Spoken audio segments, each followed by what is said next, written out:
hello friends grade 4 और Assam police एग्जाমৰ কাৰণে কিছুমান ইম্পৰ্টেন্ট কোৱেশ্চন আপোনালোকৰ কাৰণে লৈ আহিছো সক সৰলীকৰণ বা মান নিৰ্ণয়কৰণৰ টপিকৰ পৰা ইম্পৰ্টেন্ট কোৱেশ্চন আজি আমি আলোচনা কৰিম সো কোৱেশ্চন নম্বৰ 1 √36 + √64 ৰ মান কিমান সক ইয়াৰ পৰা একেবাৰে বেসিক ও ক্লিয়াৰ হৈ আহিব সক ইয়াতে কিমান দিয়া আছে √36 + √64 দিয়া আছে So √36 को आमी केनेকৈ লিখিব পাৰো 6 ৰ স্কয়াৰ আমি লিখিব পাৰো কাৰণ 6 ৰ বৰ্গ কিমান হয় 36 হয় প্লাস √64 8 ৰ স্কয়াৰ কৰিলে কিমান আহিব 64 হ'ব সো স্কয়াৰ ৰুট কেনসেল গৈ বাকি থাকিব 6 স্কয়াৰ ৰুট কেনসেল সো বাকি থাকিল 6 ইয়াতে কিমান থাকিব 8 তো 6 + 8 কিমান আহিব 14 14 সো অপশন নম্বৰ 8 টো কাৰেক্ট √36 + √64 ৰ মান হল 14 সব পৰৱৰ্তী প্ৰশ্ন √900 - √361 ৰ মান কিমান ইয়াতে √900 দিয়া আছে √900 - √361 সো √900 মানে √900 আমি 30 ৰ স্কয়াৰ লিখিব পাৰো সো 30 ৰ স্কয়াৰ কৰিলে কিমান আহে 900 আৰু √361 19 ৰ স্কয়াৰ কৰিলে কিমান আহিব √361 ওকে 19 ৰ স্কয়াৰ কৰিলে কিমান আহিব 361 So ইয়াতে স্কয়াৰ ৰুট কেনসেল গৈ বাকি থাকিল 30 ইয়াতে থাকিল 19 সো 30 ৰ পৰা 19 বাদ দিলে কিমান আহিব 11 অপশন বি টো কাৰেক্ট হ'ব সক পৰৱৰ্তী প্ৰশ্ন √225 + √81 - √484 ৰ মান হল এটো মান নিৰ্ণয় কৰিব লাগে সো √225 ক আমি কেনেকৈ লিখিব পাৰো 15 ৰ স্কয়াৰ + √81 ক কেনেকৈ লিখিব পাৰো 9 ৰ স্কয়াৰ - √484 So 484 ক আমি 22 ৰ স্কয়াৰ কৰিলে পাও 22 * 22 কিমান আহে 484 সো ইয়াতে স্কয়াৰ ৰুট কেনসেল বাকি থেল 15 ইয়াতে 9 - 22 ওকে সো 15 + 9 24 - 22 24 ৰ পৰা 22 মাইনাস কৰিলে কিমান আহিব 2 অপশন সি টো কাৰেক্ট হ'ব সব পৰৱৰ্তী প্ৰশ্ন ইম্পৰ্টেন্ট হয় সক এটো বহুত ইম্পৰ্টেন্ট হয় √1521 = 39 হলে √15.21 + √0.0.1521 + √0.00151 ৰ মান কিমান সক ইয়াতে কিমান দিয়া আছে √1521 ৰ মান দিয়া আছে 39 এটো দিয়া আছে আম মান নিৰ্ণয় কৰিব লাগে √1521 + √0.1521 plus √0.001521 সক 1521 15 1521 এটো কেনেকৈ পাইছো 39 অৰ্থাৎ 39 ৰ স্কয়াৰ কৰিলে 1521 পাও ওকে সো ইয়াতে 15.21 দিয়া হৈছে অৰ্থাৎ দুই ঘৰ আগত দশমিক দিয়া হৈছে সেই কাৰণে যেহেতু 39 ৰ স্কয়াৰ 1521 তেনে হলে 3.9 ৰ স্কয়াৰ কিমান আহিব 3.9 ৰ স্কয়াৰ 15.21 আহিব কি আহিব কাৰণ সব 39 ৰ স্কয়াৰ কৰিলে 1521 পাও ইয়াতে দশমিক নাছিল ইয়াতে যদি দশমিক দিও এক ঘৰ আগত দশমিক দিয়া হৈছে কিন্তু স্কয়াৰ কৰিলে দুই ঘৰ আগত দশমিক আহিব সেই কাৰণে ইয়াতে দুই ঘৰ আগত দশমিক বুজি পাইছো সো 15.21 3.9 ৰ স্কয়াৰ কৰিলে এইটো আহিব ওকে তাৰপিছত সক ইয়াতে 1 2 3 4 চাৰি ঘৰৰ আগত দশমিক দিয়া হৈছে ওকে 1 2 3 4 তো চাৰি ঘৰৰ আগত দশমিক দিয়া হৈছে মানে ইয়াতে 39 সো 39 ক আমি যদি এনেকৈ লিখো 0.39 ওকে 0.39 স্কয়াৰ কৰিলে কিমান আহিব 0.1521 আহিব হয়নে কাৰণ ইয়াতে 1 2 3 4 চাৰি ঘৰৰ আগত দশমিক দিয়া হৈছে কিন্তু ইয়াতে 1 2 দুই ঘৰ আগত কাৰণ দুই ঘৰ আগত দশমিক দি স্কয়াৰ কৰিলে আমি কি চাৰি ঘৰ আগত থকা সংখ্যা পাম হয়নে গতিকে ইয়াতে 0.39 স্কয়াৰ হ'ব ইয়াৰ কাৰণে প্লাস তাৰপিছত সক 1 2 3 4 5 6 6 ঘৰ আগত দিয়া হৈছে সেই কাৰণে 0.039 কৰিব লাগিব কাৰণ ইয়াতে 3 ঘৰ আগত দশমিক হ'ব লাগিব তাৰ স্কয়াৰ কৰিলে 6 ঘৰ আগত থকা আমি সংখ্যা পাম সেই কাৰণে 0.039 whole square okay square root cancel গল সো বাকি থাকিল ইয়াতে 3.9 প্লাস ইয়াতে বাকি থাকিল 0.39 প্লাস ইয়াতে বাকি থাকিল 0.039 ওকে এখিনি হল এতিয়া জাস্ট কি কৰিব লাগিব এবিলাক প্লাস কৰিব লাগিব সো প্লাস কেনেকৈ কৰিম সব ইয়াতে দশমিক আগত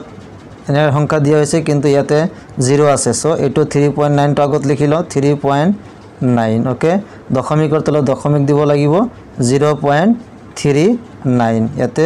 0 এটা আমি বহাই দিব পাৰো তাবিও সক 0.039 গতিকে ইয়াতো আমি 0 বহুৱাই দিব পাৰো ওকে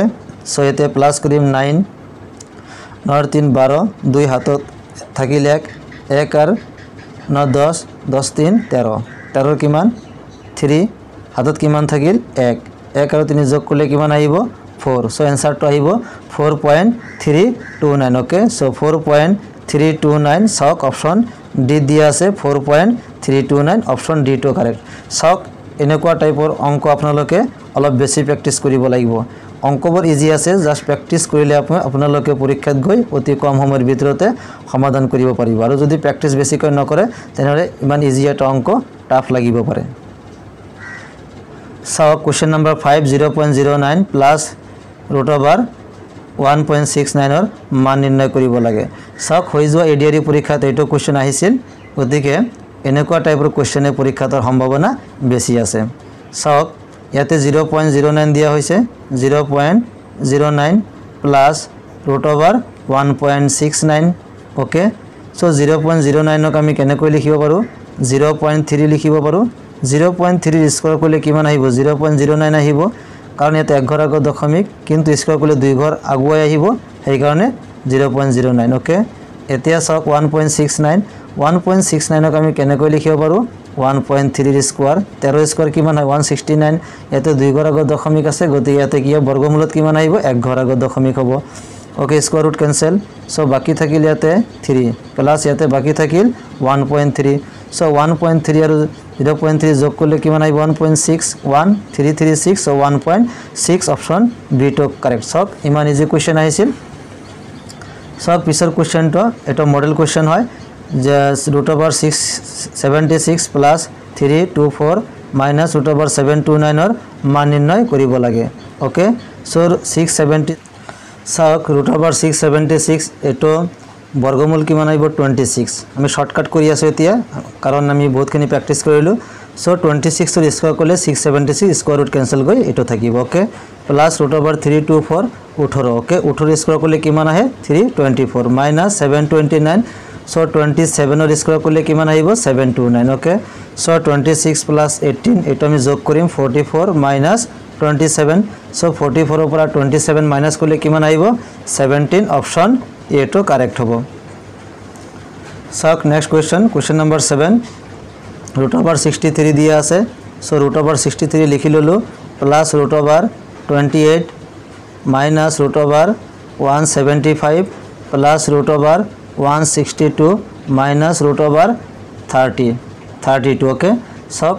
এটো কেনেকৈ হ'ব সক root over 63 সো 63 ক আমি কেনেকৈ লিখিব পাৰো সক 9 into 7 হাত নগুণ কিমান 63 হয় সো 9 into 7 63 হয় প্লাস root over 28 ক কেনেকৈ লিখিব পাৰো 7 into 4 হাত 4 গুণ কিমান 28 ওকে root over 175 আমি কেনেকৈ লিখিব পাৰো 7 into 25 7 into 25 কিমান আহিব 175 প্লাস root over 162 কেনেকৈ লিখিব পাৰো 81 into 2 সব 25 আগতো লিখিব পাৰে প্ৰবলেম নহব মাইনাস root over 32 কেনেকৈ লিখিব পাৰো 16 into 2 হল 2 গুণ 32 ওকে এতিয়া সক ইয়াতে root over 9 so root over 9 মানে কি 3 স্কয়ার সো ইয়াতে 3 টো আগত আহিব কিন্তু 7 টো ভাঙিব নোৱাৰো root over এই কাৰণে মানে পূৰ্ণবৰ্গ নহয় এই কাৰণে আমি ইয়াতে root over 7 এ লিখিম কাৰণ এটা root over 7 থাকি যাব সো 9 ক আমি 3 স্কয়ার পূর্ণবর্গ হিসাবত লিখিব পাৰো সেই কাৰণে 3 কিন্তু 7 ক তো পূৰ্ণবৰ্গ হিসাবে লিখিব নোৱাৰো সেই কাৰণে এটো root over বৰ্গমূলৰ বর্গ অর্থাৎ বর্গমূল হিসাবে এনেকৈ root over হিসাবত লিখা হল okay so 3 root over 7 okay plus ইয়াতে 74 বিৰ 4 টো আমি 2 স্কয়াৰ লিখিব পাৰো এখানে 2 স্কয়াৰ ৰুট ক্যান্সেল কৰি 2 বাকি থাকিব আৰু root over 7 থাকিব মাইনাস ইয়াতে 7 into 25 5 স্কয়ার 25 সো 5 টো root over বাহিৰত ওলাই আহিব আৰু root over 7 থাকিব ওকে প্লাস 81 9 স্কয়াৰ 9 স্কয়াৰ 81 হয় সো 9 টো বাহিৰত ওলাই আহিব আৰু থাকিব root over 2 থাকিব এবাৰ মাইনাছ 16 4 স্কোয়াৰ 16 হয় সো 4 তো বাহিৰত আহিব 4 √2 ওকে এতিয়া চাওক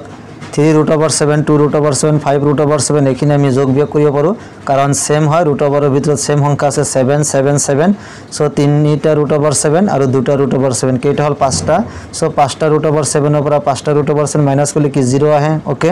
এইটো যোগ কৰিব লাগিব 5 √7 হ'ব আৰু -5 √7 টো কেনসেল যাব সো কেনসেল কৰি কিমান থাকিব 0 প্লাস